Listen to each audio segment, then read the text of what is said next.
Le goût d'entreprendre. Une émission proposée par Doris Pradal en partenariat avec la Caisse d'épargne, la Banque des entreprises et des professionnels de Midi-Pyrénées.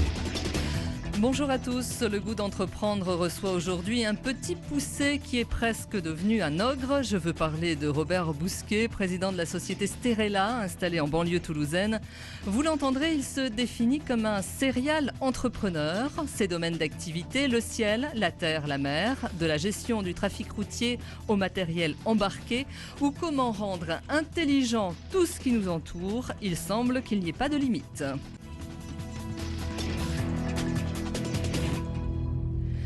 La météo, le trafic routier, les tests avions, le matériel embarqué pour les militaires, la liste est longue. Sterella est une PME de 195 salariés installée en banlieue toulousaine et elle joue à fond la carte de l'innovation. Elle existe depuis plus de 30 ans. Bonjour Robert Bousquet, vous en êtes le président. Bonjour. Merci d'avoir répondu à notre invitation sur Radio Présence. Alors vous avez en vous des gènes de créateurs d'entreprises. Comment êtes-vous arrivé à la tête de Sterella? Alors, deux questions en une. Les gènes, effectivement, ça vient d'une histoire familiale, un arrière-grand-père que je n'ai pas connu. Et ce que je vous ai dit, effectivement, ça a amplifié le mythe. Voilà. C'est ce qu'on appelle le désir mimétique en philosophie, et c'est un exemple parfait. Après, comment je suis arrivé là, effectivement, je suis un serial entrepreneur. Ce n'est pas la première entreprise que je crée ou que je reprends. Il y en a un certain nombre, c'est pour ça que je vous ai dit que j'étais un serial entrepreneur, sans que ça soit... Ça fait peur, un serial entrepreneur, on va y revenir. Enfin, dans le cas présent, c'est plutôt du bonheur, en tout cas pour moi, et je pense j'espère en partie pour les gens qui m'entourent. Comment je suis venu à Sterella? C'est une entreprise que j'ai reprise. Que j'ai reprise avec des partenaires, 2 partenaires et 6 employés de Sterella en 2010. En 2010, qu'est-ce que vous faisiez à l'époque? Qu'est-ce que je faisais à l'époque? C'est une bonne question. Alors, ma vie est un peu compliquée. Je suis effectivement un serial entrepreneur. Donc, à l'époque, j'étais président de ma propre société d'investissement. J'étais président d'une société qui s'appelle Kineo, que l'on a vendue au groupe Siemens. J'étais également business angel et j'étais également juge au tribunal de commerce. Donc, les activités sont variées et diverses. Alors, quand vous avez repris donc Sterella, vous aviez déjà un projet en tête? Vous aviez une feuille de route? Quand je l'ai repris, oui, au bout de 2 ans, bien sûr, qu'on ne reprend pas une entreprise comme ça au pied levé. Et cette reprise en particulier a mis du temps. Elle a mis même 2 ans. Donc avant de reprendre une entreprise, il faut l'étudier, regarder les forces, les faiblesses de cette entreprise, les opportunités qu'on peut avoir sur les marchés, la concurrence, les analyses financières, etc. Choses qui ont été faites durant 2 ans et puis en même temps que les négociations. Et quand on a repris l'entreprise, oui, la feuille de route était relativement claire. Ceci étant, il faut être extrêmement modeste. L'entreprise, vous ne la connaissez jamais aussi bien que quand vous êtes à l'intérieur et que vous avez passé un peu de temps et que tous les paramètres de l'entreprise, en particulier les paramètres humains, quand vous êtes bien imprégné de ça. Et ça, c'est important, le facteur humain, c'est essentiel. Les voyants étaient au vert à l'époque quand vous êtes arrivé à la tête de l'entreprise ou c'était plus Les voyants étaient, je dirais, à l'orange. Ils n'étaient pas au rouge, mais étaient à l'orange, puisque c'est une entreprise qui a été créée il y a un peu plus de 30 ans, il y a 35 ans cette année exactement, par une personne qui n'est pas moi, puisque j'ai repris l'entreprise, par 2 personnes. Et quelques années avant la reprise, le président avait quitté l'entreprise. Et l'ancien PDG était sur le chemin, je dirais, de la retraite. Donc, quand vous êtes sur le chemin de la retraite, vous n'investissez pas forcément sur l'innovation, sur l'exportation, etc. C'est différent, oui, tout à fait. Donc il a fallu réinvestir très très fortement sur l'innovation. Alors justement, on va parler de vos domaines d'activité, on l'évoquait rapidement.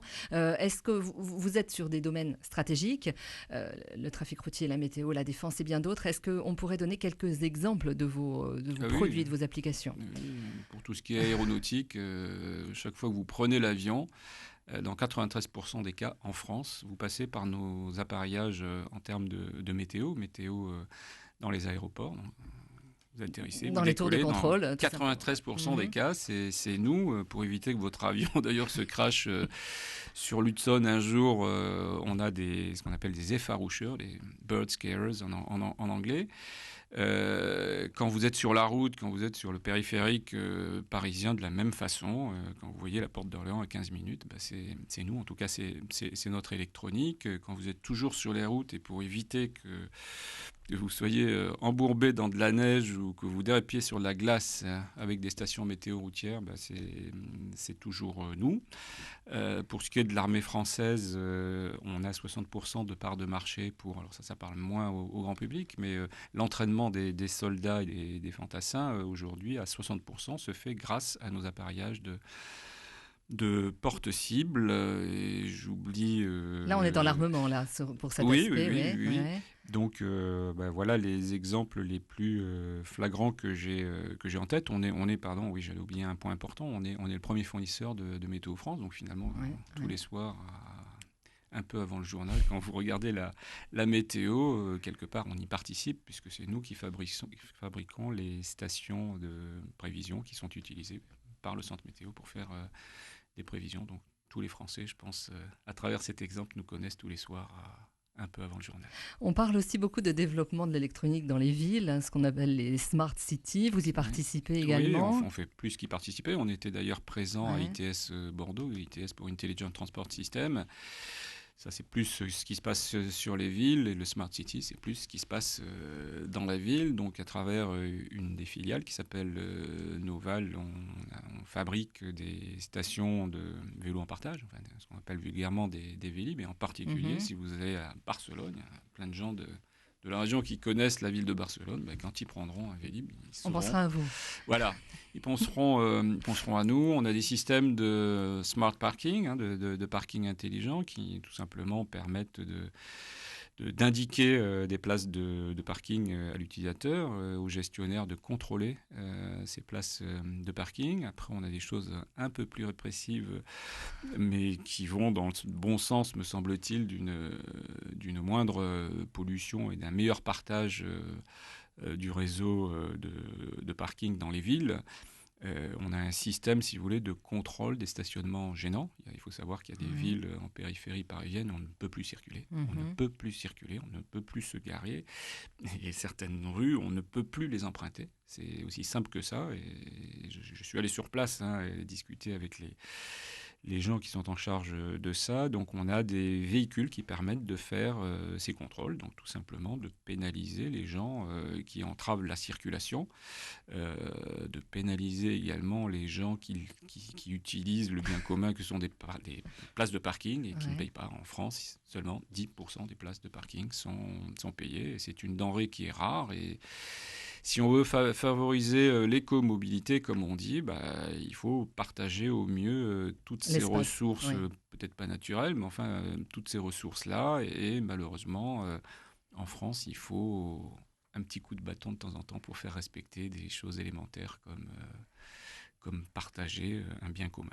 Vous devez avoir un potentiel de recherche et de développement hyper important au sein de l'entreprise. On a un potentiel extrêmement important.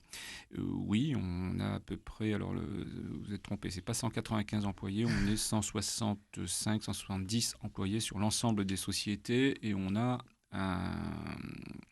un ensemble R&D qui représente à peu près 65 ingénieurs et on consacre tous les ans sur l'ensemble des sociétés environ 4 millions d'euros pour la R&D, ce qui est en absolu et en pourcentage extrêmement élevé. Mais bon, nos efforts en R&D ont été salués d'abord par des contrats, y compris à l'export. Nous, on se bat à l'export sur la compétitivité hors coût, parce qu'on a des coûts en France qui sont ce qu'ils sont.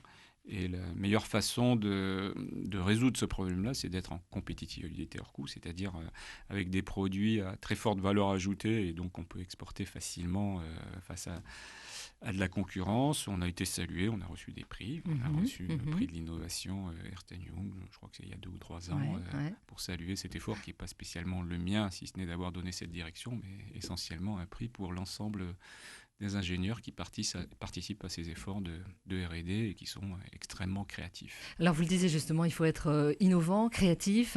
L'innovation permet effectivement pour une entreprise comme la vôtre d'être beaucoup plus compétitif, tant en France mais surtout au niveau international. Vous vous développez notamment au Brésil. Oui, c'est un exemple, mais je pourrais vous en citer bien d'autres. Dans le domaine de la météo, on a gagné la compétition de Météo France en septembre 2011 face au numéro 1 mondial. Quand je dis le numéro mondial, il est sans commune mesure en termes de taille, de puissance théorique, sans commune mesure avec ce que nous pouvions déployer. Et pourtant, nous avons gagné. Je l'ai parfaitement bien en tête. Nous avons eu 19,85 sur 20 pour ramener ça à des standards scolaires quand le numéro 1 mondial, qui était numéro 2 sur la liste, après évaluation, avait 16 sur 20. Et ça m'a frappé parce que, si vous voulez, c'est un peu comme, ça nous rappelle les vieux souvenirs quand vous êtes en classe et que vous mettez grosso modo 4 points derrière le deuxième de la classe et que vous êtes loin devant. Et c'était le cas. Au Brésil, on se développe sur des infrastructures routières et en particulier une innovation. C'est pourquoi d'ailleurs je me suis lancé dans cette aventure. C'est un système qui permet de peser n'importe quel véhicule et en particulier les camions. Donc c'est une espèce de radar, ni plus ni moins, et qui pèse et qui mesure d'ailleurs aussi la vitesse pour éviter, si vous voulez, des problèmes de mortalité sur les routes. 1,8% du trafic pour 13% des accidents mortels. Chaque fois qu'il y a un accident un peu sérieux avec un camion, il y a des morts, concurrence déloyale. Et puis la détérioration de nos infrastructures routières. Un camion en surcharge de 20% sur une chaussée souple, c'est l'équivalent de 4 ou 5 millions de véhicules légers. Autant dire que les routes sont fabriquées pour les camions, mais pas pour les camions en surcharge. Avec autant de chiffres, comment arrivez-vous à garder la tête froide ? On va y revenir dans un instant.